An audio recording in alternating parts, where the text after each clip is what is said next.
Dalam dunia intelijen, kekuatan fisik bukan lagi satu-satunya alat dominasi. Justru, narasi, hal yang dipercaya publik sebagai suatu kebenaran, menjadi medan perang utama. Salah satu metode paling efektif yang diduga digunakan oleh agen intelijen seperti Mossad adalah apa yang bisa disebut sebagai strategi infiltrasi wacana. Strategi ini tidak menghancurkan musuh secara langsung, tetapi mengacak-ngacak persepsi mereka dari dalam. Hingga kelompok sasaran mulai mempertanyakan identitasnya sendiri, arah perjuangannya, dan siapa sebenarnya kawan dan lawan mereka.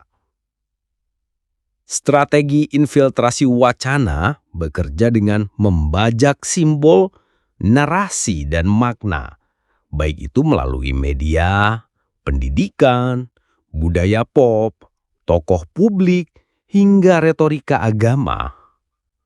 Tujuannya satu, membentuk ulang cara berpikir kolektif. Dengan efek jangka panjang, suatu kelompok bisa dihancurkan tanpa peluru hanya dengan ide-ide baru yang disusupkan perlahan. Contohnya, menggeser narasi perlawanan terhadap penjajahan menjadi ekstremisme.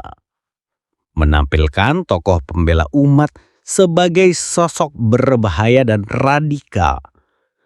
Mendorong masyarakat agar mencemooh nilai-nilai spiritual atau nasionalis sebagai sesuatu yang kuno dan tidak progresif.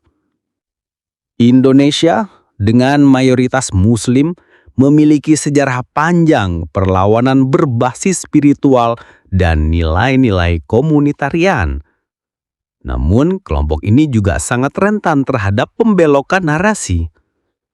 Mossad, sebagai salah satu badan intelijen paling aktif dan strategis di dunia, memahami pentingnya menggiring opini publik, terutama untuk menjinakkan potensi ancaman geopolitik dan ideologis dari kelompok Muslim yang vokal. Beberapa pola yang bisa diasosiasikan. Munculnya tokoh-tokoh publik Muslim moderat yang ternyata didanai oleh lembaga luar negeri. Lembaga-lembaga kajian Islam liberal yang mulai memperdebatkan pilar-pilar dasar keyakinan. Media-media yang secara halus mengangkat narasi bahwa gerakan Islam politik adalah sumber instabilitas. Lalu mari kita lihat dua tokoh fiksi. Dua simbol dari strategi infiltrasi narasi yang dikemas dalam cerita manga karangan Naoki Urasawa. Tomodachi, tokoh utama dalam manga 20th Century Boys. Tomodachi bukan hanya memanipulasi dunia melalui kekerasan, tetapi membajak masa lalu kolektif teman-temannya. Tomodachi membentuk agama palsu, menciptakan kultus, dan menggantikan memori orang-orang dengan nostalgia palsu. Tomodachi mengendalikan pendidikan, menyusup ke pemerintahan, dan menciptakan ilusi bahwa dia adalah penyelamat.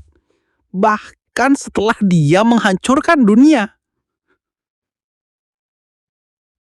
Johann Liebert, contoh utama dalam manga Monster.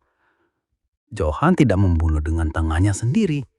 Johann membunuh dengan cerita, dengan psikologi, dengan kata-kata.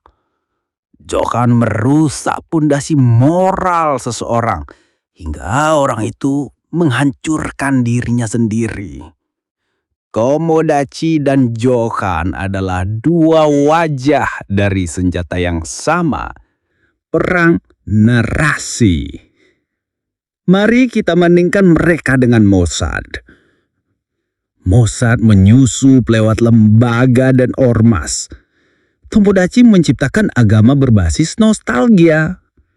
Johan merusak kepercayaan spiritual seseorang. Mossad menggunakan media global untuk mengubah citra lawan. Tomodachi menciptakan buku ramalan. Johan menyebarkan kisah gelap yang membunuh harapan. Mereka mengincar yang sama, yaitu kesadaran kolektif manusia. Narasi adalah medan perang masa depan. Di era digital, infiltrasi tidak butuh tentara. Cukup dengan influencer, akun medsos, dan pendidik yang dijadikan alat. Tomodachi dan Johan Leiber mungkin hanyalah tokoh fiktif karangan Naoki Urasawa, tapi metode mereka nyata. Dan yang paling menyeramkan dari strategi ini, korban tidak merasa dirinya sedang dijajah.